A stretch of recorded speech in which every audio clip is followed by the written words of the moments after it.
नमस्कार। आज हम मैथ्स क्लास 7 की एक्सपोनेंट चैप्टर सेकंड चैप्टर है, उसकी एक्सरसाइज 2C करेंगे। और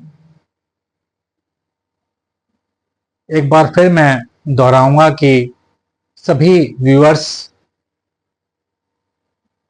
इस चैनल को ज़्यादा से ज़्यादा सब्सक्राइब करें और सभी बच्चे जो 6th 7th या 8th में पढ़ रहे हैं या मैथ्स सीखना चाहते हैं, मैथ्स नहीं पढ़ पा रहे हैं प्राइवेटली ट्यूशन या स्कूल में समझ में नहीं आ रहा है कहीं पर, तो उन सभी बच्चों जो ज़रूरतमंद है उन सभी को आप सब शेयर करें और उनसे सब्सक्राइब करने को कहें, ताकि ज़्यादा से ज़्यादा बच्चे इस लेक्चर का या इस चैनल का लाभ उठा सकें। आप एक तरह से ये सोशल सर्विस करेंगे अगर आप किसी ज़रूरतमंद बच्चों को ये वीडियो पहुंचा पाएंगे, तो समझ लीजिए कि आपने एक सोशल सर्विस करी है, घर बैठे ही समाज सेवा करी है, जिसमें आपका ना कोई टाइम ना कोई पैसा और कोई मेहनत नहीं लग रही है और आप घर बैठे ही समाज सेवा के भागीदार बन जाते हैं। तो मेरी सभी से रिक्वेस्ट है कि सभी लोग ज़्यादा से ज़्यादा, चाहे वो बच्चे हैं या बड़े हैं, सभी लोग इस चैनल को ज़्यादा से ज़्यादा शेयर करें और अभी तक जिसने भी सब्सक्राइब नहीं किया है सब्सक्राइब करें, और जहां भी आप शेयर कर रहे हैं उनको सब्सक्राइब करने को कहें, ताकि 6th 7th 8th तीनों क्लासों के लेक्चर्स कंटिन्यूअस उन्हें मैथ्स के मिलते रहें। तो चलिए एक्सरसाइज 2C स्टार्ट करते हैं। क्वेश्चन नंबर 1,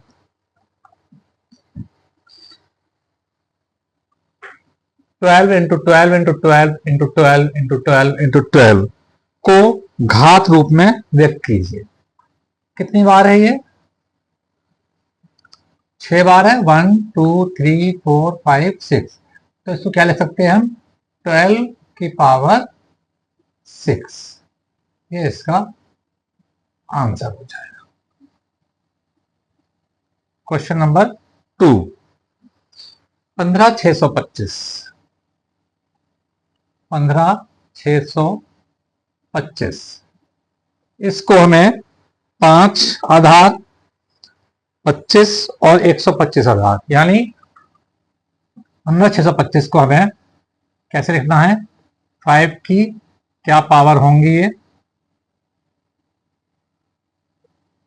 25 की पावर में कैसे लिखेंगे और 125 की पावर्स में कैसे लिखेंगे?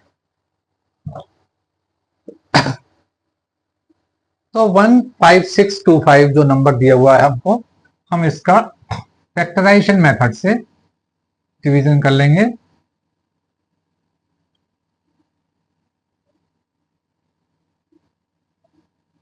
पांच या 15, 5 एकम 5, 1 बचा, 5 दूनी 10, 5 पंजे 25, 5 छंग 30, 5 दूनी 10, 5 पंजे 25,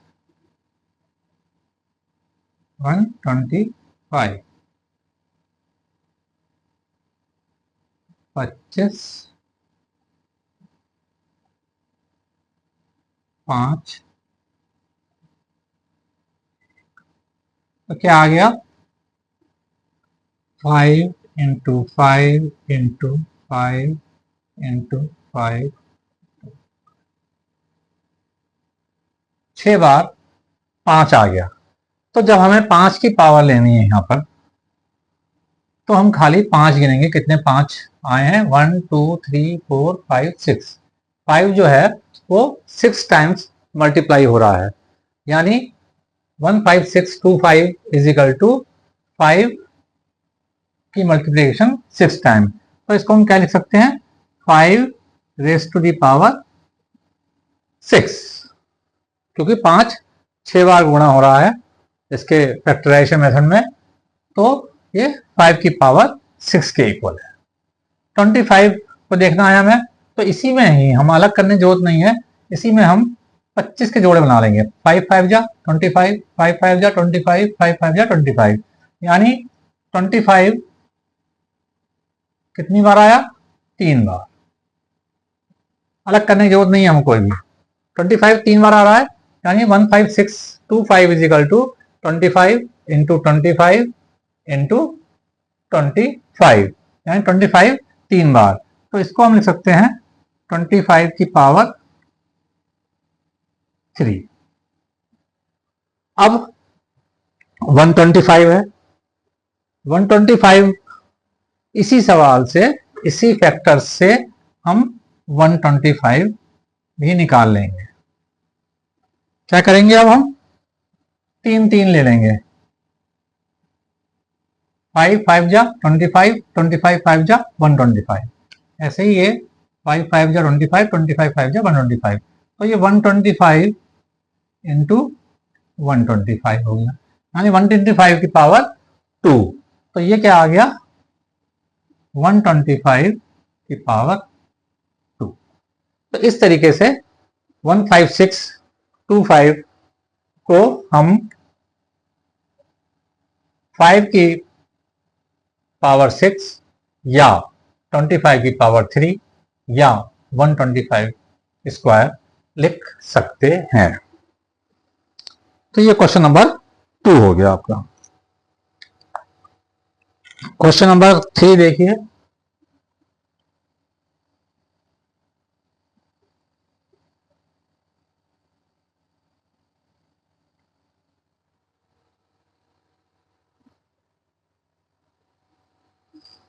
zero point triple zero one को 0.0001 को आधार 0.01 पर घात के रूप में लिखिए। आधार 0.01, आधार 0.01 हो और इसकी घात कितनी होगी वो हमें निकालनी है। 0.01 आधार की घात निकालनी है हमें। तो देखें 0.0001 इज इक्वल टू क्या होगा? अगर हम इसको ऐसे लिख लें, डेसिमल हटा दें यहां से, तो नीचे कितना आएगा? 1 2 3 4, 4 डिजिट्स के बाद डेसिमल है, तो नीचे कितने जीरो आ जाएंगे? 1 2 3 4। ठीक है। अब इसका हम देखें कि नीचे हो गया 10,000। 10,000 किसका या 10,000 के आप अगर इस तरह से करें फैक्टराइजेशन, 10 से ही करें। 10 1 जा 10, 0 0 0, 10 1 जा 10, 0 0, फिर 10 और 10 1, यानी 10 की पावर 4 हो गया। ठीक है।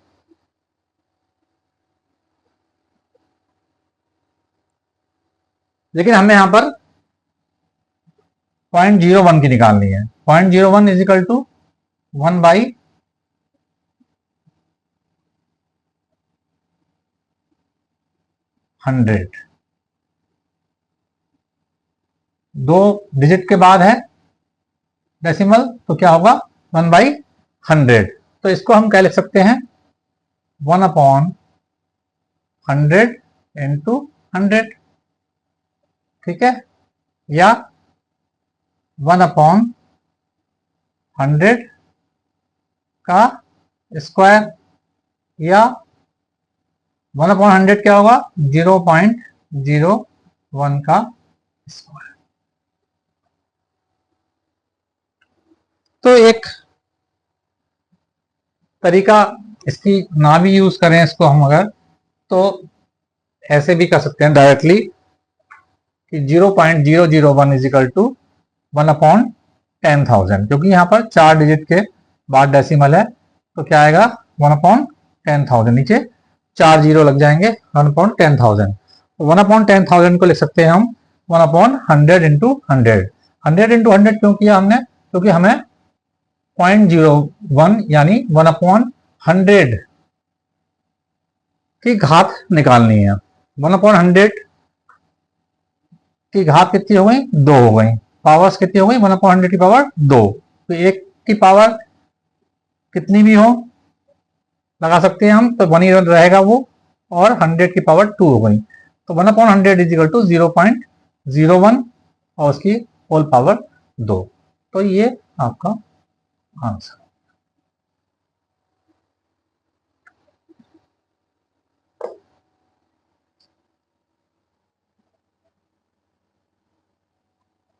क्वेश्चन नंबर 4 देखिए, 1000/1331 को 10/11 की घातीय संकेतन में व्यक्त कीजिए।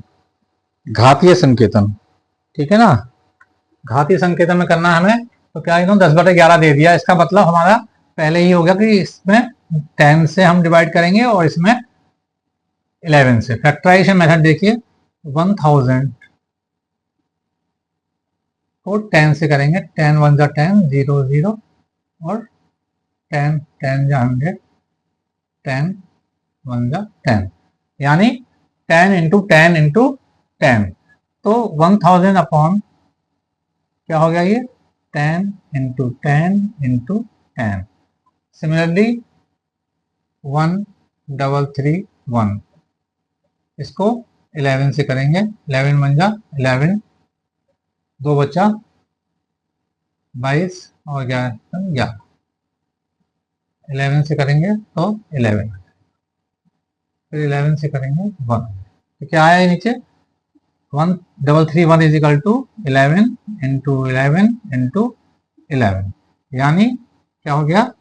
10/11 की पावर 3 3 है दोनों, 10 क्यूब, 10/11 की पावर 3। ये आपका आंसर। इजी है। क्वेश्चन नंबर 5 देखें, सेम क्वेश्चन लगभग। 1024 अपॉन 1089 को वर्ग रूप में व्यक्त करना है। तो वर्ग रूप में यानी नंबर क्या होगा पता नहीं हमें, लेकिन यहाँ वर्ग आना है, स्क्वायर आना है। यहाँ पर नंबर हमें निकालना है, ठीक है। 1024 को हम फैक्टराइजेशन मेथड से कर लेंगे।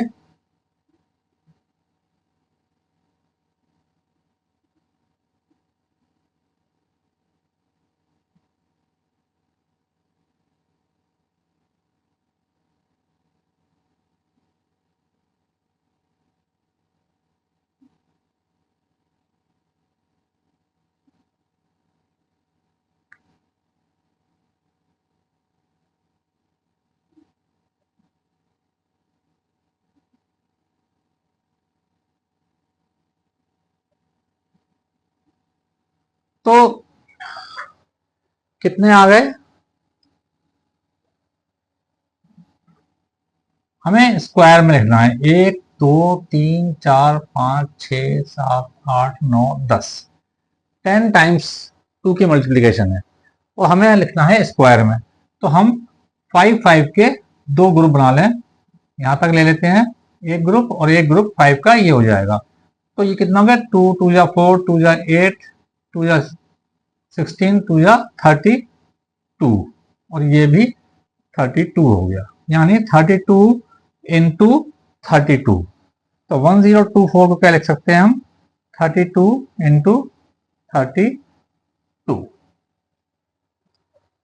समझ में आया आपको? कि क्योंकि ये 10 हैं और हमें स्क्वायर में रखना है हमें, तो हमने 5 5 दो हिस्सों में ले लिए। 5 2 मतलब 32 हो गया, 2 2 4 2 8 2 16 2 32, ऐसे ही ये हो गया 2 2 4 2 16 2 32। तो क्या हो गया? दो दूनी 4, दूनी 8, दूनी 16, दूनी 32। तो ये 1024 32 गुणा 32 भी कहा जा सकता है। तो हमने 1024 को 32 इंटू 32 लिख दिया। अब हम 1089 के निकाल लेंगे फैक्टराइजेशन मेथड से। 1089 3 से डिवाइड कर देते हैं। 3 तिया 9, 3 छः 18, 3 तिया 9। फिर 3 से करते हैं, 3 गुण 3, 3 गुण 6, 3 गुण 3। अब ये 121 केवल 11 से ही होगा। 11 11 121। तो क्या आ गया? 3 इंटू 3 इंटू 11 इंटू 11। हम इसको लिख सकते हैं 3 इंटू 11 और इंटू 3 इंटू 11, यानी दो पेयर बना दिए हमने इसके बराबर। 33 के दो पेयर बना दिए। 33 इंटू 33, क्योंकि यहाँ पे हमें स्क्वायर लिखना है, तो एक 3 इसमें से लिया, एक 11 इसमें से ले लिया। ऐसे ही एक 3 और एक 11 दो पेयर बना दिए 33 के।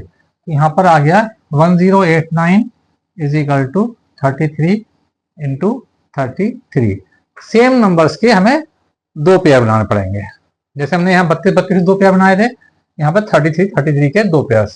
हम 3 इंटू 3 इंटू 3 के दो पेयर या एक पेयर, या 11 के एक पेयर नहीं ले सकते, हमें सेम नंबर के चाहिए होंगे। इसलिए हमने एक ये ले लिया और एक ये ले लिया, दोनों नंबर सेम हो गए। तो इसको हम 1089 को 33 इंटू 33 लिख सकते हैं। यानी क्या हो गया? 32/33 का स्क्वायर। तो यहां पर जो क्वेश्चन मार्क था वहां क्या आएगा? 32/33। तो इसका आंसर क्या हो गया? 32/33 स्क्वायर। तो हमें यही निकालना था कि अंदर क्वेश्चन मार्क की जगह क्या आएगा। तो 1024/1089 इज इक्वल टू 32/33 का होल स्क्वायर। क्वेश्चन नंबर 6 देखिए।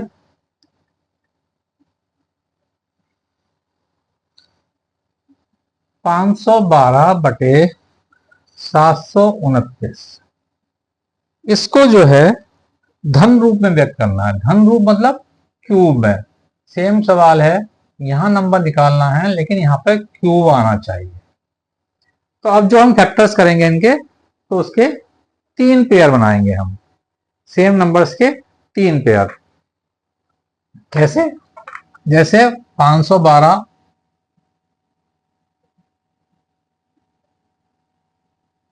2 से डिवाइड करेंगे,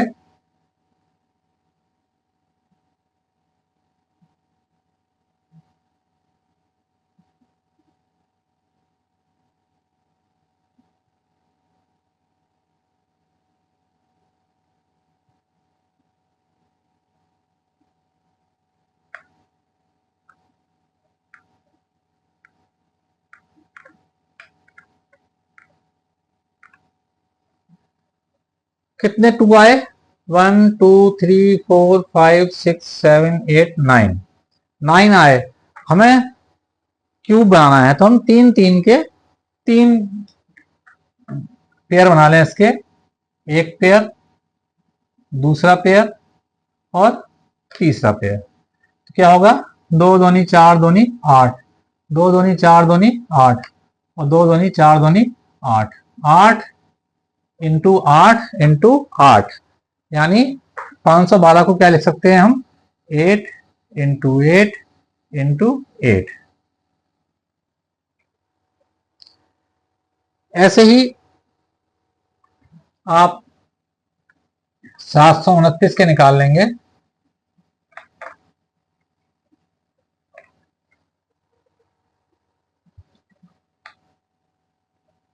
तीन से भी कर सकते हैं इसको और 9 से भी कर सकते हैं। 9 8 72, 9 एकम 9 और 9 नियम 81। ठीक है, तो 9 के 3 पेयर बन गए जिनके। इसको लिख सकते हैं हम 9 इंटू 9 इंटू 9, यानी 8 बाई 9 का होल क्यूब। तो क्यूब तो हमने पहले बताया था, क्यूब में लिखने आया इसका आंसर, अंदर क्वेश्चन मार्क की जगह क्या आना है, 8/9। तो इसका आंसर क्या हो गया, 8/9 होल क्यूब। ये आपका क्वेश्चन नंबर 6 हो गया।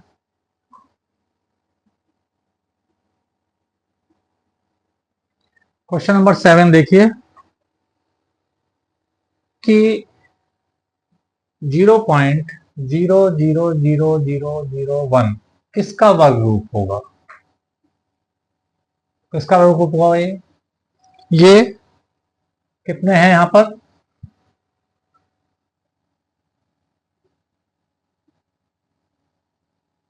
इसको हम इस तरह से कर लें, एक, 1 2 3 4 5 6। अगर हम डेसिमल उठाते हैं ऊपर से तो क्या आएगा, नीचे 6 जीरो लग जाएंगे, 1 2 3 4 5 6। और ये क्या है,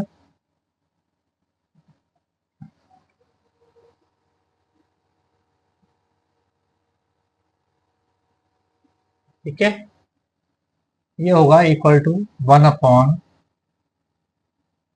अब देखें यहां पर 6 जीरो, 1 2 3 4 5 6, 6 जीरो लग गए।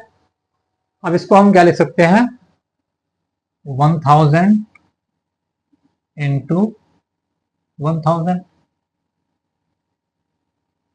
ठीक है, होगा 6 जीरो 3 3, 6 जीरो होगा 1000 इंटू 1000। और ऊपर भी हम 1 इंटू अगर 1 कर दें कोई फर्क नहीं पड़ता, 1 इंटू 1 कर दिया अगर हमने, या इसको इस तरह लिख लें कि 1/1000 इंटू 1/1000, या 1/1000 क्या होगा, 0.001 क्या होगा ये, 0.001। 3 प्लेस के बाद डेसिमल है तो नीचे क्या आएंगे, 3 जीरो आ जाएंगे, तो इसको हम क्या लिख सकते हैं, 0.001, ठीक है।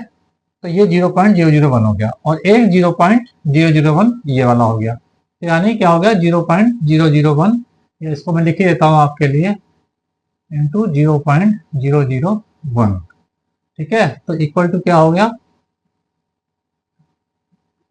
0.001 square.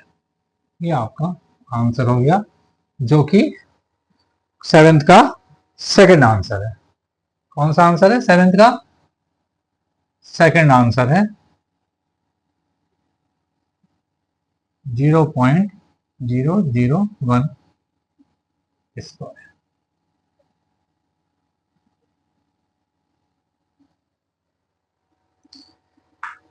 Zero point zero zero 0.05 cube का मान होगा, 0.05 क्यूब, यानी इक्वल टू 0.05 इंटू 0.05 इंटू 0.05।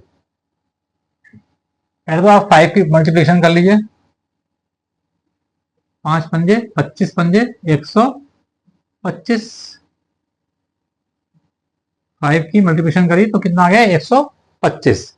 अब डेसिमल कहाँ लगाए हम इसमें, 1 2 3 4 5 6, 6 प्लेस के बाद यहां से गिनना शुरू करेंगे और 6 प्लेस के बाद डेसिमल लगा देंगे, 1 2 3 4 5 6, यहाँ डेसिमल लग जाएगा, यहाँ जीरो लगा देंगे। तो 0.05 का whole cube is equal to 0.0000125। और ये है आपका फोर्थ पार्ट, क्वेश्चन नंबर 4 का कौन सा, फोर्थ पार्ट आपका ये आंसर। क्वेश्चन नंबर 9 देखते हैं, 64 बाई 125 का धन रूप का आधार होगा। के धन रूप का आधार, धन रूप का आधार मतलब उसकी पावर क्यूब में है। धन रूप, धन मतलब पावर 3 की है इसकी। हमें यहां नंबर निकालना है, क्या होगा, आधार बताना है, आधार क्या होगा। उसने कहा है 64/125 के धन रूप का आधार क्या होगा। धन रूप मतलब पावर उसकी 3 है, पावर क्यूब है, पावर 3 है, तो हमें आधार निकालना है।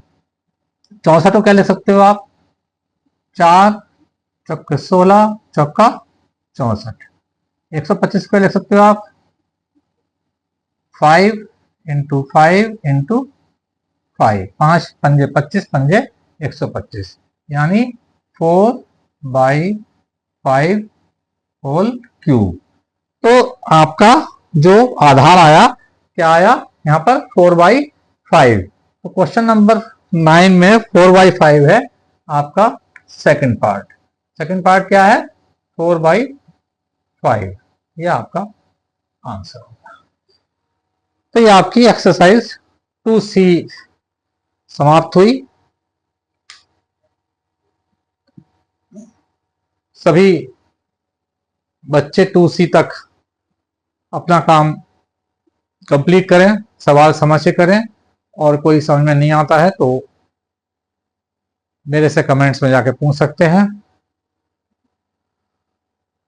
और दोबारा मैं रिक्वेस्ट करूंगा कि इस क्लासेस को जो 6th 7th 8th क्लास में इसमें यूट्यूब चैनल में अपने संजय की टिप ऑफ द डे में डाल रहा हूं, इसको ज़्यादा से ज़्यादा लोगों के साथ शेयर करें, और ज़्यादा से ज़्यादा लोग जिन्होंने अब तक सब्सक्राइब नहीं किया है वो सब्सक्राइब करें, और जिनको भी शेयर करें उनसे कहें वो सब्सक्राइब जरूर कर लें, ताकि उनको आने वाले सभी लेक्चर्स मिलते रहे। Thank you.